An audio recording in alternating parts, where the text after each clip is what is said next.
Hi, everyone. Welcome to our Northern Hills Synagogue interview series. My name is Rabbi Sam Schapper, and I'm the program director at Northern Hills. And we're really excited to have our first interview with Rabbi Ben Azriel, who has just started as our Rabbi-Administrator. So we're going to talk to him a little bit about himself and about his life, and see who this guy is who's joining our community. So welcome. Thank you. I'm glad to be here. It's quite the honor to join such an illustrious organization, and I'm excited to be joining the NHS family. Yeah, we're excited to have you. So the first question that I've got for you is tell us about your life before starting at HUC. So I grew up outside of Chicago. I grew up in the northwest suburbs of Chicago, where I went to high school. And actually, even before high school, I had decided that I wanted to become a rabbi. I decided that I wanted to become a rabbi in 8th grade. I was standing on the soccer field. My dad was coaching my brother's soccer game. And I decided that was an appropriate time to look up at him and say, I think I want to be a rabbi when I grow up. And he looked down at me and said, great, I think I need to coach the soccer game right now. We'll talk about this later. So that was kind of the beginning of my rabbinic career. But, it's been a long time coming. So I went to high school outside of Chicago, where I met my wife actually in high school Hebrew class. We went to a public school that just happened to offer Hebrew as one of the languages that you could take.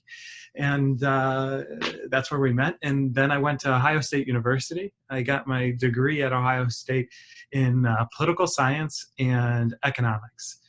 And more specifically, I studied the American judicial system and econometrics. And if you know what econometrics is, then congratulations, you're one of two, me and you. But it's the study of the regressions of the economy, the patterns of the economy. And actually standing at Yom Kippur services, I was a youth group director at a synagogue outside of Columbus. And standing at Yom Kippur services, I was talking to one of the congregants who owned an accounting company. And he told me, he was looking for a new accountant to start in December. I was graduating in December. And I said, well, I'm an economist. I'm not an accountant. And he said, it's okay. I'll teach you how to be an accountant. And I actually went to work for him for a while and learned how to be an accountant. I was a private accountant, tax accountant, and I was also a synagogue finance manager at the same time. So I worked outside of Columbus in those two jobs. And after a few years, I decided it was time to go back to school. My wife and I packed up our bags and moved to Jerusalem. We started the HUC path, and lo and behold, 5 years later, I am on the cusp of ordination here in a few days. That's so exciting. So thank you for sharing all that. I didn't know about how you got into the accounting field. There you go. Well, thanks for sharing. So this week's Torah portion has a lot of laws, and one of them is about protecting the poor in our society. And one of the ways that we do that is that we don't reap the corners of our field, specifically the furthest away. I don't have a field. I don't think you have a field either, but you have a garden. So can you tell me about, and you just planted your garden too, right? We'll plant this weekend, actually. Yeah. So can you tell us about some of your gardening experience and what your garden's like? And you have like one tip, one trick that you have for your garden? Sure. So I actually learned to garden from my father. My father was a big gardener throughout his whole life, and he had a big corner actually of our yard growing up outside of Chicago, which was devoted to gardening, to planting and harvesting. And my wife and I, when we bought our house here in Cincinnati, one of the first things that I did was I actually went out to Menards and I bought a whole bunch of lumber and built a nice big garden box out in our backyard. And now it has a big fence around it, so it keeps our dog out of it. Otherwise, she seems to trample all of our plants. But I continue to carry on that love of gardening, and yeah, actually this weekend we'll be planting all of our plants for the spring. It's kind of gone over the hump of possible frosts, and if it does frost again, they'll be okay. They're okay for a few times, but I really enjoyed it. It's something fun that I do. I take care of my whole lawn. I take care of my yard as one of those things that are my hobbies. And one of the tips that I do to bring out a good harvest is I aerate my lawn aerate my garden just like I aerate my lawn, and at the same time I actually put nutrients into the soil. So 4 to 6 weeks before I'm even planting, I start putting the nutrients into the soil, so that once I actually put the plants down, they're already ready to go. It's a lot of fun. I really enjoy it, and I've even dragged my wife into it now as well. She enjoys it for the first couple weeks, and then it's my problem. I understand that. We have like a small strip of like garden in our house, and our house looks like it's abandoned because nobody does any gardening. That's okay. We can work on it over the next few months here. I appreciate it. Okay, so thank you, and that's a good tip of 4 to 6 weeks. Put some nutrients in the soil. Yep. So another law that we have in this Torah portion is that you shall not commit adultery. Can you tell us about your wife? A little bit of a strange analysis there. I can't say that I am very familiar with that law. I try to, It's one of the big ones. I try to stay away from it. It's not something that I'm, worried about breaking. So yeah. I mean, of course I know it, but it's one that I'm trying not to worry about it, at least. But yeah, so my wife and I, we've actually we've been together for quite some time now. We've been married for almost 3 years. 3 years this May. But we've known each other since high school, actually. So we were high school sweethearts. We started dating my junior year of high school. She'll correct me on that later, but I think it was my junior year. She's 1 year below me, so she was a sophomore. I could be wrong on that. It's okay. And we got married right at the end of my second year of HUC. And right at the same time, she was actually starting her medical school career. So my wife is currently finishing her 3rd year of medical school at University of Cincinnati, which is unlike any other medical school career right now because she can't see patients. So just like the rest of us who are dealing with this ongoing crisis, she too is trying to forge through the path of medical school without having direct contact with patients, which is obviously difficult to do. But I always like to say she's smarter than I am. I don't even pretend to be as smart as she does. But together we make a good couple. She takes care of the body. I try to take care of the soul. And one day maybe we'll open up a shop and take care of it all together. But for now, we sit across from each other in our offices and stare at each other as we're both studying different topics. It's very sweet. And Mazel Tov on your upcoming anniversary. Oh, thank you. Appreciate it. When is your anniversary? May 20th. May 20th. Very soon. 28th. 28th. Okay. Well, thank you for sharing, and we can't wait to meet her. I've met her, but I'm sure that all of us here are very excited to meet her. Well, hopefully I can get her nose out of a book once and drag her along with me. So our last connection to our Torah portion actually comes from the very beginning of our Torah portion. It's when we're learning about some of the laws and the rituals for Yom Kippur. And we hear about the things that the priests need to do in order for the atonement to be accepted. And one of those things is that they have to wear very specific clothing. And I want to know, what is your favorite piece of clothing that you own? And can you show it to us if it's possible?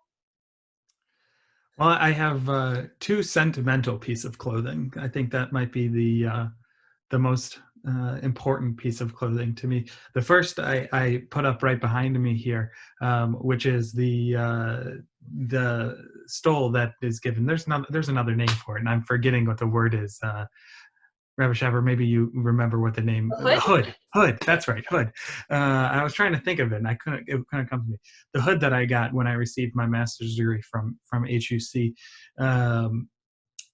it was one of those things which I thought wasn't going to be very important to me. It was just going to be a kind of a piece of cloth that would say that I had a master's degree. But especially in recent days, as me and my classmates have been sorting out the feelings around missing ordination ceremony this year because of the coronavirus, it's become more and more important to me, that ceremony.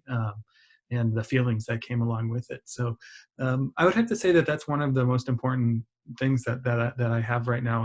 And the other is actually a tie that I have upstairs, and I'm not going to bore you by going all the way upstairs and grabbing it, but it was a tie that belonged to my father. My father since passed away, but it's a tie that belonged to my father. Um, and at every important event that takes place in my life, I always try to bring something of my father's to it, to remind me of his presence in my life and the important lessons that he gave me.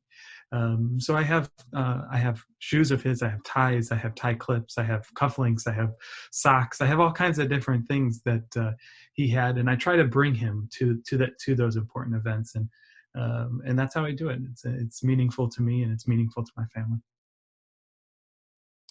It's beautiful. Well, thank you for sharing that, and for bringing a little bit of him with you into this position. Yeah, if you can't tell, the receding hairline is also his. So. So you talked a little bit about how isolation has been affecting your wife, but how has isolation been affecting you and your Judaism at this time? Yeah, I mean, it's tough. I think we're going on a little over 6 weeks now of really dealing with the full-blown crisis. Could be wrong, could be even longer than that, actually.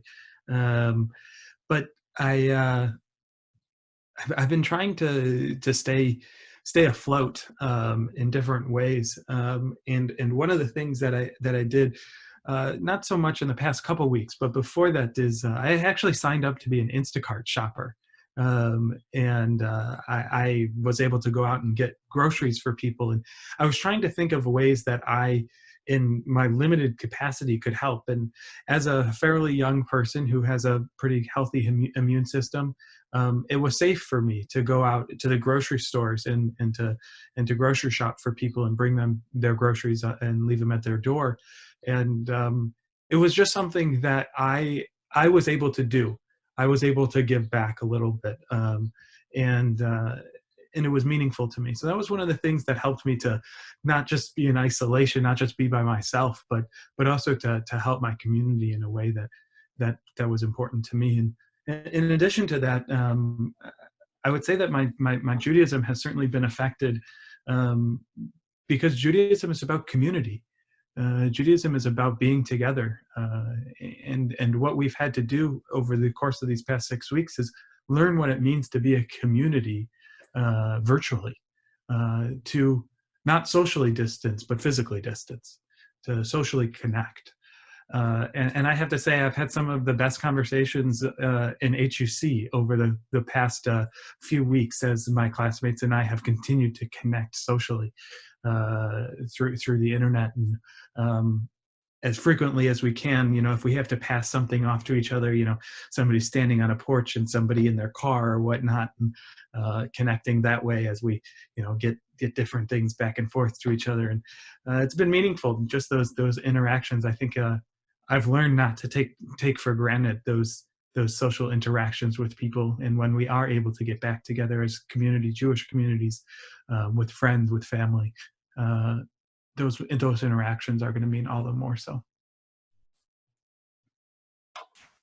Yeah, I think you're absolutely right about how we're going to feel about being together physically once this is over.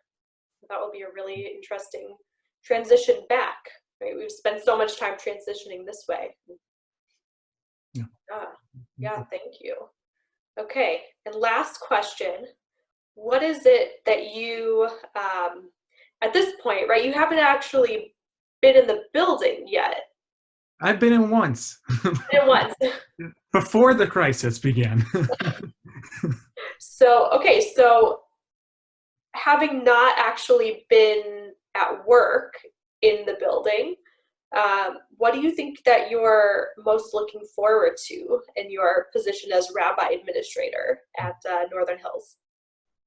Yeah, well, I mean, I have a deep passion for systems administration, for making things actually work as best as they can, so that our staff and our volunteers and our members can get as most out of their commitment and their membership to Northern Hills as possible, and making sure programs run efficiently. Like programs, community programs, computer programs, all kinds of different programs, not just events, but the systems, the computers, the building, all those things everything has to fall into line, so that we as a community, when we're able to be physically close again, we can use that time and that opportunity as best as possible. So I'm really looking forward to getting to know the community, getting to know the software, the hardware, the people, the community, the finance committees, the board committees. I've already been on finance committee meetings. I've already been on board committee meetings, and helping the congregation to really polish every single amazing aspect, every single corner is something I'm really looking forward to, and also from learning from this community. This is my first job out of HUC, and though it might not be the first time that I've worked in this capacity at a synagogue, it's something that I'm still learning how to be a rabbi. So that rabbi part of Rabbi-Administrator is something that I'm really hoping to polish, and to learn from. And it's a lifelong learning process. No rabbi ever stops learning. And though we may have plenty of books on our shelves, there's still many lessons to learn from the congregants and from the people that we work with. And I'm looking forward to learning from all of the members of Northern Hills. Awesome. So giving what you know and taking what everyone else knows. Rabbi Ben, that's my last question. So thank you so much for joining me. And for everyone watching, keep an eye out for our next interview series, which we don't have scheduled yet, but we will be talking to someone really interesting, I'm sure. All right. I look forward to watching it too. Thanks, Rabbi Ben. Absolutely. Bye-bye. Bye.